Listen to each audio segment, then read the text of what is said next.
I el soroll Camp de Tarragona, online, des de casa, tots confinats. En aquesta segona setmana, justament, que ens pertoca quedar-nos a les nostres llars, volem saber com gestionar aquests propers 7 dies, jo crec que fins i tot les properes 3 setmanes que ens queden per endavant, comptant aquesta, amb la Sònia Navarro. Ella és psicòloga i psicoterapeuta de SN Psicologia a Tarragona. Sònia, què tal? Com estem? Molt bé. Bueno, aquí confinats com la immensa majoria, no? És a dir, treballant des de casa. Tu també, teletreballant des de casa? Teletreballant des de casa, sí. Nosaltres estem fent les sessions per Skype al despatx des de la setmana passada i bueno, aquí estem. També això seria motiu d'una altra entrevista, però el motiu i alcance d'aquesta videoconferència o videoentrevista seria, li vam dir a la Sònia, dona'ns pistes i claus per com gestionar aquest confinament, no? Sobretot persones que potser els hi ha vingut bastant de nou o no els agrada molt estar per casa. Bueno, de fet, això ha sigut una situació molt inesperada per a tots, no? I molt impensable també per a tots, no? Fa 3 setmanes, si ens haguéssim dit que ens quedaríem a casa tancats durant un mes, que de moment ens diuen i que potser és una mica més, jo crec, però bueno, ja ho diran, realment haguéssim pensat que era una pel·lícula. Però sí que és una situació que esdevinguda, i jo diria que no podem parlar d'una situació generalitzada per a tothom, no? Perquè estan les persones que estan totalment confinades a casa, o que s'han quedat sense treball, o les que estan teletreballant, no? És a dir, que són 2 situacions molt diferents.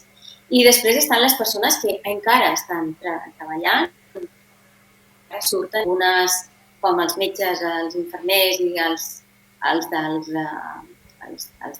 supermercats, no? Els treballadors dels supermercats, que realment aquests estan treballant molt més. Per tant, crec que unes pautes generals per a tothom són complicades, perquè, clar, a pesar de que la idea és tothom està confinat, la realitat és que el 100% de la població no està confinada i, a més, les situacions poden ser diferents perquè també és diferent una situació o una família tota confinada o una família monoparental amb 1 o 2 fills i haver de combinar totes les situacions generarà una situació d'estrès, no? Jo crec que es poden passar diferents fases i que els primers dies, igual, algunes persones fins i tot ha sigut com, mira, que relaxat, no? És a dir, tenim una mica de temps, ens donem, perquè en una posició de 15 dies podem pensar, mira, simplement és un petit KitKat i ja tornem. Però, de moment ja anem pel mes i després ja veurem si no s'allarga una mica més i si no la tornada també no serà immediata, serà lenta a la vida normalitzada. Per tant, clar, això canvia les perspectives i sobre la marxa aniran apareixent diferents emocions, no? La por, que és la primera que ens ha aparegut a tots, la irritabilitat, l'agòbio, la desesperació, l'avorriment, no? Es poden passar per diferents etapes. Llavors, diverses coses a comentar de cara a com afrontar-ho, no? Una cosa seria tenir un afrontament positiu en el sentit de tenir optimisme i esperança de que ens en sortirem. Davant d'una situació dolenta el que fem és créixer i aprendre i tenim una situació molt diferent a lo habitual, a lo esperat, però hem de treure el profit d'aprendre i de millorar d'aquesta situació. Intentar escoltar les informacions més positives, no entrar en la catàstrofe. I des d'aquí també mirar que les fonts que mirem siguin de bona informació, unes fonts bones, perquè també pels mitjans per les xarxes... Sí. Ja absolutament de tot, sí. Exacte. Llavors, no difondre informació que no estigui verificada, no? I fixar-nos en informació verificada, perquè si no podem entrar en una situació d'estrès i de por elevadíssima. La situació és dura, però jo crec que hi ha un missatge de ens en sortirem, no? Per tant, potenciar la tranquil·litat a les famílies, a les cases, no? És a dir, intentar no retenir aquests pensaments obsessius que a vegades podem tenir, que faré intenta que no es quedin aquí. I una cosa amb la que podem fer això és generar situacions d'humor o una mica divertides amb la família, no? Llavors, si hi ha nens, els nens això també t'ho posen més fàcil. També hi ha situacions més crispants, perquè ells també estan en situació de por, en situació d'angoixa, tenen informació però a vegades no tota, però, bueno, és a dir, podem tenir més situacions d'humor perquè ells les poden potenciar més fàcilment i alhora també més situacions d'estrès. Sí, no? Perquè l'altre és fer teletreball i tenir-los per casa, no? Com em comenten diversos pares i mares que conec i que segur que coneixes, que diuen, és que intento treballar, és gairebé impossible, com a mínim mantenir el ritme, És complicadíssim. Jo mateixa, i mantenir les sessions a l'hora que estàs amb la teva filla, vull dir, és realment complicat i això és una cosa que estem vivint tots els pares confinats, perquè difícilment el nen està acostumat que quan tu estàs a casa no estàs treballant, estàs en les activitats de casa i ara tens que invertir una sèrie d'hores, però ells estan avorrits o necessiten de tu. I allí està. Llavors, també és diferent si hi ha un nen o diversos nens a la casa. Clar, és com el mateix si hi ha un adult o diversos adults a la casa, no? És una mica... D'aquí que podríem tenir pistes, no sé si dir, pistes bàsiques o punts bàsics a l'hora d'afrontar aquest confinament, és a dir, amb l'actitud nostra, més tirant per llarg. No sé si un d'aquests punts podria ser tenir unes rutines diàries més o menys marcades perquè com a mínim ens serveixin de saber què faràs aquell dia. Sí, mira, intentar mantenir les rutines el més similar a les que fèiem. Dormir les hores, tenir una alimentació sana, vigilem també no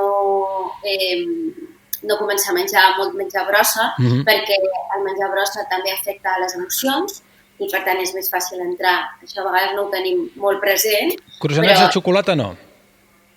Bueno, pots menjar xocolata, però no és dolenta la xocolata en si mateixa, sinó del menjar en si mateix que hi hagi verdura, que hi hagi fruita. A més, estarem en un període de molt poca mobilitat, amb la qual millor... I intentar fer alguns estiraments, algun ball, una miqueta dintre d'un pis que es pot fer, doncs, bueno, algun tipus de ball, algun tipus d'estirament. Hi ha moltes coses de classes de ioga o classes de zumba o classes de gimnàsia o de ball, simplement, no? Que poses al YouTube. I una mica fer això en família per moure't una mica. Això és important, els hàbits, intentar la rutina, unes hores de treball i unes hores inclús. Un moment de no fer absolutament res. No? Perquè també hem de posar el temps de compartir, doncs, veure una pel·lícula, veure una sèrie o llegir un llibre, és a dir, de relax. Però inclús el no fer res durant una estona també pot anar bé, no? Llavors, una altra cosa important és parlar de les nostres emocions, parlar amb les persones, no continuar amb els contactes socials, ja que no podem veure'ns doncs, a través del telèfon, del WhatsApp, de la videotrucada, de l'Skype, del FaceTime, del mitjà que sigui, però continuar tenint contacte amb els teus amics, amb els teus familiars. Vale? Això és super important, no? Que no ens quedem aïllats, vale? Perquè si no, això sí que generaria moltes sensacions d'estrès o d'irritabilitat, de desesperança, vale? I entrar en la desesperança, llavors, és futur, no? En cas de en cas de conflicte, que hi hagués alguna possible baralla entre membres d'una parella, d'una família, ho deixem estar i cadascú una habitació diferent i fins que passi? Mira, un temps mort estaria bé. Que no hi ha sortida, els metres deuen ser els que són. Un temps mort a una habitació, sí, estaria bé, Jordi. I després en tornem a parlar, perquè passat una estoneta ja podem parlar des d'un altre lloc. Una cosa important és, quan estem així tensos, fer algun tipus de relaxació guiada.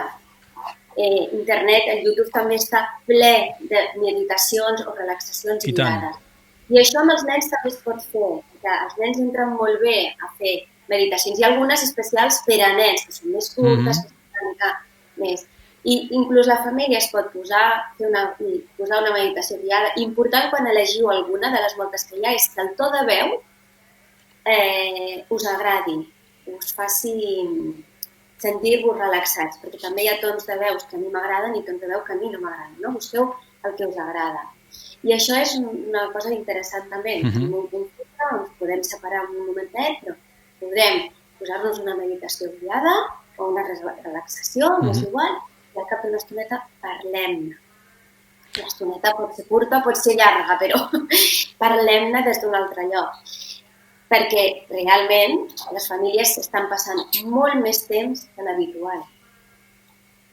Clar, normalment marxem, tornem a la vespre o a la tarda. Sí. Llavors hi haurà conflictes, evidentment. A més familiars hi hagi a la família, més conflictes hi haurà. De fet, en les famílies més grans hi haurà més conflictes i en els que viuen més sols hi ha més possibilitats de sentir-se més agobiat, de sentir-se més desesperat, més avorrit. Vull dir, per això deia abans que parlar de tots igual és una mica complicat. Un cas pràctic, Sònia, que m'han comentat diverses persones que estan en confinament, però d'aquell espartà. Diu, hi ha moments al dia que m'agafa se'm tapa el pit, m'agafa angoixa, una necessitat brutal de sortir, que em toqui l'aire, la sensació aquesta d'estar empresonats a casa, no? Aquestes persones. Què els diem? Com ho poden gestionar? No sé si s'acosta o és directament un atac d'angoixa. Mira, si les persones que es trobin així, és un atac d'angoixa, evidentment. És a dir, entren. Llavors, important, primer, seure i respirar, però no intentar inspirar aire. Quan estem en un atac d'angoixa no hem d'intentar inspirar, sinó que hem d'expirar. Expirar, és a dir, el nostre objectiu ha de ser jo trec aire. Ja entra, perquè quan intentem inspirar ens quedem amb la sensació de que encara ens falta més aire. I llavors ens avorrim, perquè llavors podem començar justament amb el Covid, podem entrar en obsessió de que igual el que no és una crisi d'angoixa, sinó el virus. I llavors, clar, el primer és com llavors les ments més obsessives podrien tenir més problemes. Llavors, expirar cap enfora, perquè és la forma en què el cos es va relaxar. Llavors, després d'això, jo diria que un pot començar una mica el que he dit ara, no? Començar a pensar, bueno, ens en sortirem, com ens en sortirem, començar a pensar tasques a fer més confinat i quan surti, què podré fer, per exemple?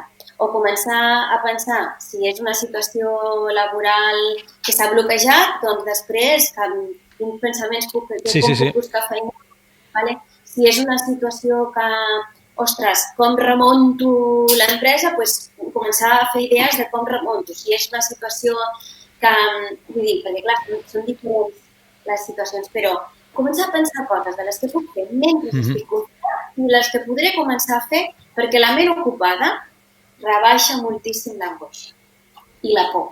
Per tant, i després, això que acabo de dir, no? Posem-nos una relaxació, posem-nos una meditació, parlem amb alguna persona, amb algun amic, amb algun familiar, expliquem-li què ens passa per ajudar-nos a reconèixer l'emoció que tenim, i en últim cas, si veiem que estem molt malament, jo recomanaria llavors trucar a un psicòleg i ara mateix jo crec que estaran tots fent sessions per Skype, com al nostre centre, i llavors fer una sessió, però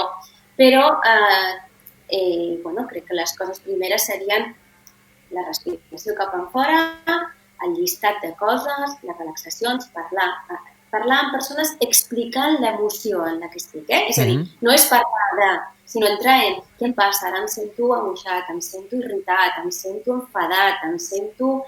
el que sigui. Sento que no sé quina sortida tindré, no? És a dir, una miqueta... perquè el que hem de fer és que el cos es relaxi i que la ment estigui ocupada en coses positives. Vigilem molt perquè estem en un moment de la por. Absolutament, sí. La forma de donar les notícies, totes les coses que es passen que no són reals, les informacions confuses, tot això augmenta la por. I la por, clar, augmenta la irritabilitat, la desconfiança, la desesperança. Llavors, vigilem amb això. perquè jo crec i vull donar aquest missatge de que ens en sortirem i a poc remuntarem. I això potser és una bona oportunitat per remuntar des d'un altre lloc i per repensar què és el que tots volem fer. Tant de bo que sigui així. Sònia Navarro, ho hem de deixar aquí. T'agraïm moltíssim que hagis atès aquesta videotrucada. No sé si alguna cosa, alguna idea que vegis que ens deixem que tenies ganes de fer arribar a tota la gent que ens està veient i escoltant. Mira, una coseta, sobretot en aquest moment, per la gent que pren medicació psiquiàtrica, intenteu no prendre més medicació de la que sigui pautada per vosaltres, perquè és un moment fàcil d'entrar en tòxics. El que beu alcohol, beure més alcohol, el que fuma pren algun tipus de droga, doncs que clar, com que tinc més marxar, doncs, i ho puc fer, clar, a través de la droga, a través de l'alcohol o a través inclús de la medicació psiquiàtrica. Llavors, la medicació, la pautada, la que teniu, no preneu més perquè estic aquí, perquè estic malament, i no preneu alcohol, no utilitzeu l'alcohol i no utilitzeu les drogues per evitar contactar amb les emocions, perquè encara pot ser pitjor. Estem en una situació que hem d'afrontar, no? I aquest apunt, no? Vigilem amb això, que a vegades és fàcil intentar anar-me i no pensar, no? Doncs Sònia Navarro, de SN Psicologia, moltíssimes gràcies per haver atès aquesta videoconferència, aquesta videoentrevista, i seguirem tots aquests consells i tant. Gràcies. A tu, Jordi. Adéu.